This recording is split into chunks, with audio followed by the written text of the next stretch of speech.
Hey guys! Welcome to my channel. Last vlog, share ko tong bagong office chair ko, yung pros at cons, at kung bakit ito yung napili ko. Madaming nag-comment doon sa lamesa naman kung saan ko daw ba nabili, kung magkano. Meron din akong ibang nabiling mga accessories, mga bagong gamit para sa work setup ko. So lahat yan, kwento ko sa vlog na to. Nabili ko lang to sa online, sa Lazada. Actually, lahat ng mga i-feature ko, mostly from Lazada. 1,400.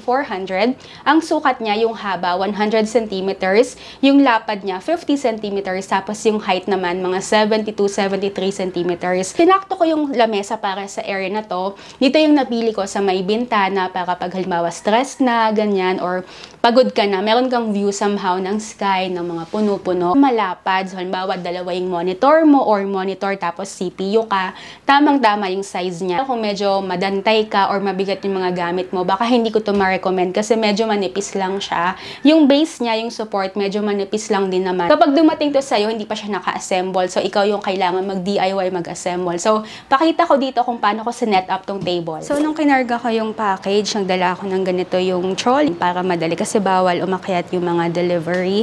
Sa labas pa lang, tanggalin mo na tong packaging kasi diba hindi mo din alam kung saan-saan ko pinatong. Sug ka muna dyan. Sug ka muna. Excuse me. Dito ka na. Very good. Ano, kulit, baka matusok ka. Dalawang stand, support sa ilalim. Manipis lang siya. Alam mong manipis lang kasi magaan. Ito yung support. Kung saan mo siya ilalagay sa part ng bahay mo or office, dun mo siya buuin. Medyo effort lang mag-akyat-akyat, pero ito manipis lang naman siya. Ito yung table na ginagamit ko ngayon. Nabili ko lang sa online to. Mga 700 pesos. Okay naman sana kung limited budget. Kaya lang kasi ang liit. Itong laptop, maliit lang to, diba? Pero halos wala na talagang space. Meron ng kasamang mga screw. Meron ding screwdriver. So, buuin ko na.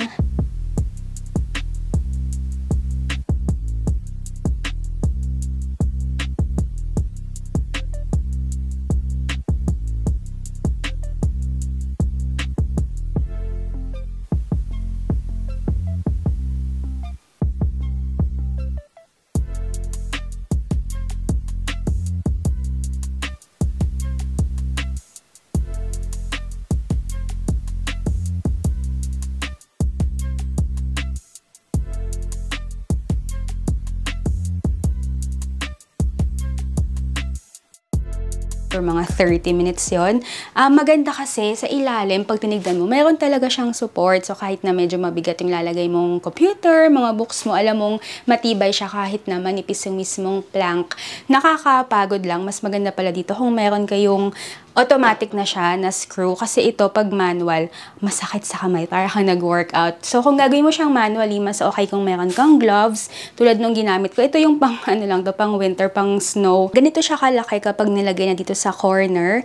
Ito kasing table na gamit ko, siguro mga 60 centimeters lang to. Ito, 100. Meron din tong option na 120 centimeters. So, masasakop tong buo. Merong compartment sa ilalim para space saver. Dati kasing ginagamit ko to, itong bathroom rack. Nabili ko lang to mga 500 pesos sa online.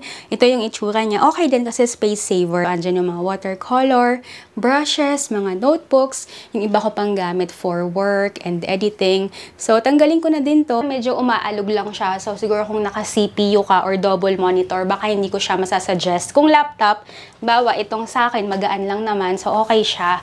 Hindi ko na sinama yung unboxing kasi meron akong separate vlog nito ng unboxing, review, ng ergonomic chair para sa katulad ko na petite na babae. Ang tagal ko din kasing pumili nito. Madami akong mga nakitang ergonomic chair. Yun nga lang yung iba parang pang lalaki na medyo matangkad. Ako kasi petite lang, tapos payat lang. Itong nakita ko, sakto siya, tapos sobrang komportable. So, check mo yung description box. Andyan yung separate vlog nitong ergonomic chair na napili ko. Itong cortina, hindi na bagay yung masyadong dark pink. So, meron pa akong mga nabiling items from online. Bumili ako ng bagong cortina. Ayan, kulay puti. So, yun na yung mesa. Meron pa siyang mga ibang available na colors. Kung sa bata, tingin ko okay din naman to. So, i-match mo lang yung height ng upuan mo. Meron siyang additional na storage sa may paa. Yun nga lang kapag nakaupo ka, halimbawa, papasok mo na yung upuan mo, medyo tatama yung tuhod mo doon. So, ako kasi iniisip ko baka tanggalin ko na lang. Meron ding mga nagtatanong na hindi daw ba ako giniginaw kasi yung aircon nasa ilalim ng paa ko. Actually, ito lang kasi yung naisip kong space para sa work. So, bago ko mag-work, binubuksan ko yung aircon para lumamig yung kwarto. Kapag malamig na, papatayin ko na tapos tsaka ako nag-work. Minsan kapag mainit talaga, binubuksan ko tapos nakakumot na lang ako para hindi ako ginawin. Nagpalit din ako ng laptop. Dati kasi yung ginagamit ko yung Windows na Dell. Ginamit ko yun mga 4-5 years. Okay naman din talaga yung Dell, matibay. Nung matagal ko nang ginagamit, medyo ang bagal na, ang struggle na mag-edit. So itong ginagamit ko ngayon ng MacBook Pro na M1 chip, meron akong review niyan. So, check description box, andyan din yan. So, ngayon naman, punta tayo sa mga additional accessories na binili ko. Meron akong coaster na binili. So, itong coaster, kasi syempre pag magkakape ka or magjujuice, mainit yung panahon, ito yung itsura niya. Medyo iba lang yung kulay sa personal. Okay din naman, maganda kasi dito, non-stick siya, non-slide. So, magsistick siya sa table, ganyan. So, hindi gagalaw yung kape mo or yung juice mo. Lamp. Ito pala, regalo sa akin ng parents ko kasi gusto ko na somehow naalala ko yung parents ko pag nag-work ako. Ito namang lamp, regalo sa akin ng mommy ko. Itong maganda kasi, ano siya, touch lang siya, tapos rechargeable, gagana siya kahit wala na siyang cordon. Tapos mayroon din siyang 2 setting, pwede siyang mataas, pwede namang ano lang, dim lang. Para i-dim mo, ayan, i-long press mo lang, tapos hihina na yung ilaw niya. Tapos kung gusto mo, lalakas ulit siya. Ang ganda niya. Pwede din tong cellphone stand kung nanonood ka or online class, tapos cellphone. Pwede din siyang lalagyan ng ballpen tsaka pen. Ito, sobrang ganda. So itong dalawa yung galing sa parents ko, yung upuan at saka itong lamp. Para naman sa akin, binigyan ko yung sarili ko ng ito, bookcase. Ilalagay ko sana to dun sa ilalim para sa mga planner. Lalagyan ng mga planner, ng mga watercolor. Maganda rin yung itsura niya. Kailangan mo din kasing i-consider yung mga presyo ng binibili mo online bago ka mag-expect. Kung mura lang siya, syempre wag mong expect na maganda masyado. Kung mahal, tapos hindi siya maganda, dun ka na scam talaga. Ito tayo sa bago kong binili na laptop stand. Ito kasi yung dati kong ginagamit. Ito, baka alam mo, baka meron ka ng ganito. Ito yung natitiklop lang, tapos adjustable. Ito yung pinakamababa. Meron din siyang pinakamataas, siguro kung para sa mga tablet, ganyan. Ito, kaya ko siya naisip palitan kasi nga, kapag ilalagay mo yung laptop mo dito, 'di ba? Ito yung pinakamababa. Tapos para maging sakto sa mata mo, kailangan naka-straight siyang ganyan. So kapag nakaganyan, tingin mo okay lang naman. Pero kapag tinignan mo yung laptop mo, ganyan yung itsura niya. So ito siya, 'di ba? Ganyan siya ka-tilt. So parang nakakaawa yung laptop. So naisip ko kailangan ko siyang palitan. So itong nakita ko 783 pesos lang. Yun nga lang nung nasa picture, na-expect ko, manipis lang. Pero in person, makapal pala siya masyado. Pero okay lang, at least, mayroong suporta yung laptop mo. Hindi na siya naka-tilt na ganyan. So, kapag papatong mo, kahit naka-straight lang, at least, safety yung itsura ng laptop, hindi siya nakakaawa. Tapos, maganda, meron siyang anti-slide. Tapos, pwede din siyang space saver. Kasi yung ilalim, pwede mong gamitan. Halimbawa, meron kang second na laptop or yung external keyboard mo, pwede mong ilagay. Kung meron kang mouse, pwede mo ding ilagay sa ilalim. So, kapag tapos ka ng mag-work, at least, maliit lang yung space na kinakain, diba? So, malaki talaga siya masyado, pero at least, support siya sa laptop. Alam mong matibay talaga. So, yan yung mga accessories na bago kong nabili. Meron din akong mga luma na, halimbawa, itong external keyboard, nabili ko lang din to sa Lazada. Yung brand niya, Logi. So, ito yung keyboard. Ang mahal pala nito kasi 1,750 pesos siya.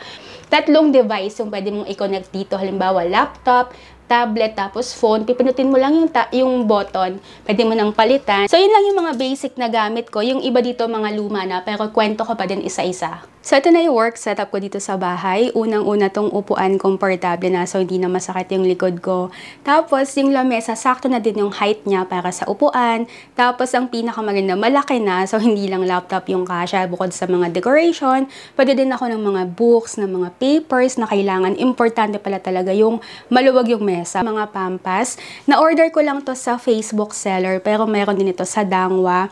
Sa Dangwa, for sure, mas mura yan kung pupunta ka. Na-order ko to 400 pesos kada isang stem. Nilagay ko lang sa recycled, reused na bote.